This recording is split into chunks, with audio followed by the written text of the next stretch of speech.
ఆంధ్రప్రదేశ్లో రానున్న ఎన్నికల్లో ఎలాగైనా అధికారంలోకి రావాలని టీడీపీ, జనసేన, బీజేపీ కూటమి వ్యూహాలు రూపొందిస్తుంది. అందులో భాగంగానే టీడీపీ అధినేత చంద్రబాబు ప్రజలకు ఏవేవో హామీలు ఇస్తున్నారు. అయితే అధికారం కోసం ఆచరణకు సాధ్యం కాని హామీలు ఇవ్వడం, అమలు చేయకుండా ప్రజలను మోసం చేయడం చంద్రబాబుకు బాగా అలవాటైన విద్యే. గతంలో 2014 ఎన్నికల్లోనూ చంద్రబాబు రాష్ట్ర ప్రజలను నమ్మించి మోసం చేశారు. ఒకటి కాదు, రెండు కాదు, ఎన్నో హామీలను గాలికొదిలేశారు. రైతులు, మహిళలు, విద్యార్థులు ఇలా అన్ని రంగాల వారిని మోసం చేసిన ఘనత చంద్రబాబుది.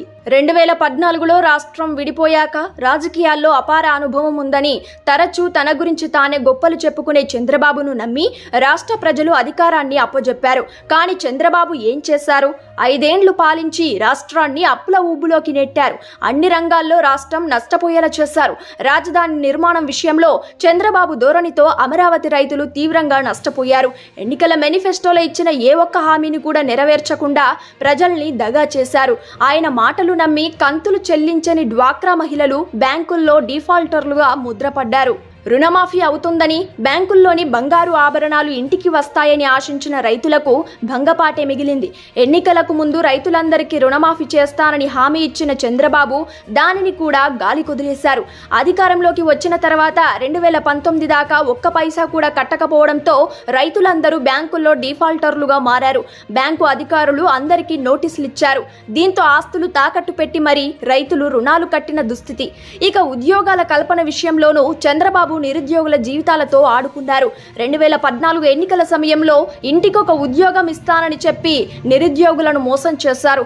ఉద్యోగం రాకుంటే నిరుద్యోగ భృతి చెల్లిస్తామన్న హామీని కూడా నెరవేర్చలేదు.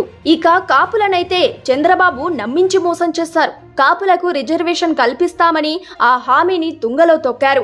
ముస్లింలకు ప్రధాన నగరాల్లో హజ్ హౌజుల నిర్మాణం చేపడతామని, 5 లక్షల రూపాయల వడ్డీ లేని రుణాలు ఇస్తామని, ఆదాయం లేని మసీదులలో ఇమాం, మౌజాన్లకు 5,000 రూపాయలు ఇస్తామని చెప్పి ఏ ఒక్కటి ఇవ్వలేదు. ఇక దళిత క్రైస్తవులను ఎస్టీల్లో చేరుస్తామని, ప్రతి జిల్లాలో క్రిస్టియన్ కమ్యూనిటీ హాలు నిర్మిస్తామని చెప్పి మిన్నకుండిపోయారు. ఇప్పుడు మళ్ళీ ఇలాంటి హామీలతోనే ప్రజల్ని మోసం చేసేందుకు చంద్రబాబు జనం ముందుకు వస్తున్నారు. అయినా ఆయన్ను ఎవ్వరూ నమ్మే పరిస్థితి కనిపించడం లేదు. చంద్రబాబు మాటలు నమ్మి తాము మరోసారి మోసపోవడానికి సిద్ధంగా లేమని రాష్ట్ర ప్రజలు చెబుతున్నారు. తమను అన్ని విధాలా ఆదరించిన, తమ అభివృద్ధికి అండగా నిలిచిన సీఎం జగన్మోహన్ రెడ్డికి, వైసీపీకే తమ సంపూర్ణ మద్దతు ఉంటుందని రాష్ట్ర ప్రజలు ముక్తకంఠంతో నినదిస్తున్నారు.